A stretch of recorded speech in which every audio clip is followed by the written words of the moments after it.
ಓಂ ಶ್ರೀ ಗುರುಭ್ಯೋ ನಮಃ. ನಮಸ್ಕಾರ ವೀಕ್ಷಕರೇ, ನಾನು ನಿಮ್ಮ ವಿಶ್ವನಾಥ್ ಶರ್ಮಾ ಮಾತನಾಡ್ತಿರುವಂತದ್ದು. ಆಗಸ್ಟ್ 17ರಂದು ನಾಗರ ಪಂಚಮಿ ಇದೆ. ನಾಗರ ದೇವರಿಗೆ ವಿಶೇಷವಾದಂತಹ ಮಹತ್ವ ಇರುವಂತ ದಿನ. ಈ ನಾಗ ಪಂಚಮಿ ಮುಗಿದ ನಂತರ ವಿಶೇಷವಾಗಿ ಈ 3 ರಾಶಿಯವರಿಗೆ ಬಹಳ ಅದೃಷ್ಟ ಅಂತ ಹೇಳಬಹುದು. ಹಾಗಾದ್ರೆ ಆ 3 ರಾಶಿಗಳು ಯಾವುದು ಅಂತ ನಾನು ನಿಮಗೆ ಈ ವಿಡಿಯೋದಲ್ಲಿ ತಿಳಿಸ್ಕೊಡ್ತಾ ಇದ್ದೇನೆ. ಈ ವಿಡಿಯೋನ ಲೈಕ್ ಮಾಡಿ, ಶೇರ್ ಮಾಡಿ, ನಮ್ಮ ಚಾನೆಲ್ ನ ಸಬ್ಸ್ಕ್ರೈಬ್ ಮಾಡಿ. ಮೊದಲನೇ ರಾಶಿಯಾಗಿ ವೃಷಭ ರಾಶಿ. ವೃಷಭ ರಾಶಿಯವರಿಗೆ ನಾಗರ ಪಂಚಮಿ ಕಳೆದ ನಂತರ ಮನಸ್ಸಿನಲ್ಲಿದ್ದಂತಹ ಕೆಲವು ಗೊಂದಲಗಳು ದೂರವಾಗ್ತದೆ. ಬಹಳ ದಿನಗಳಿಂದ ಒಂದು ಕೆಲಸ ಆಗ್ಬೇಕು ಅಂತ ಕಾಯ್ತಾ ಇದ್ರೆ ಅದಕ್ಕೆ ಬೇಕಾದಂತಹ ದಾರಿ ಸಿಗ್ತದೆ. ವ್ಯಾಪಾರ ಮಾಡ್ತಕ್ಕಂತ ವೃಷಭ ರಾಶಿಯವರಿಗೆ ಹಳೆಯ ಗ್ರಾಹಕರು ಮತ್ತೆ ಸಂಪರ್ಕಕ್ಕೆ ಬರ್ತಾರೆ. ಎರಡನೇ ರಾಶಿಯಾಗಿ ಸಿಂಹ ರಾಶಿ. ಸಿಂಹ ರಾಶಿಯವರಿಗೆ ನಾಗರ ಪಂಚಮಿಯ ನಂತರ ಆತ್ಮವಿಶ್ವಾಸ ಹೆಚ್ಚಾಗ್ತದೆ.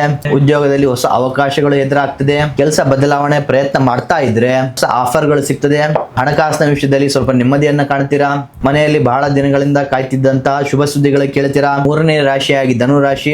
ಕೆಲಸ ಹುಡುಕ್ತಾ ಇರುವವರಿಗೆ ದೂರದ ಊರಿನಿಂದ ನಿಮಗೆ ಒಳ್ಳೆಯ ರೀತಿಯಾದಂತಹ ಅವಕಾಶ ಸಿಗ್ತದೆ. ವ್ಯಾಪಾರ ಮಾಡ್ತಿರುವವರಿಗೆ ದೂರದ ಗ್ರಾಹಕರಿಂದ ಹೊಸ ಆರ್ಡರ್ ಬರ್ತದೆ. ಹಣದ ವಿಚಾರದಲ್ಲಿ ಒಂದೇ ಬಾರಿ ದೊಡ್ಡ ಲಾಭದ ನಿರೀಕ್ಷೆ ಮಾಡುವುದಕ್ಕಿಂತ ಸಣ್ಣ ಸಣ್ಣ ಅವಕಾಶಗಳನ್ನು ಬಳಸುವುದರಿಂದ ಉತ್ತಮವಾದಂತಹ ಅವಕಾಶಗಳನ್ನ ಪಡೆದುಕೊಳ್ತೀರಾ. ಇನ್ನು ಕುಟುಂಬದ ವಿಚಾರದಲ್ಲಿ ಕೂಡ ನೋಡ್ಬೇಕು ಅಂತ ಹೇಳಿದ್ರೆ ಉತ್ತಮವಾದಂತಹ ನೆಮ್ಮದಿ ಸಿಗ್ತದೆ.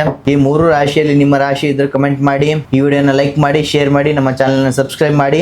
ನಿಮ್ಮ ಜೀವನದ ಯಾವುದೇ ಕಠಿಣ ಗುಪ್ತ ಸಮಸ್ಯೆಗಳಿದ್ರೂ ಕೂಡ ಸ್ಕ್ರೀನ್ ಮೇಲೆ ಕಾಣತಕ್ಕಂಥ ನಂಬರ್ಗೆ ಕರೆ ಮಾಡಿ.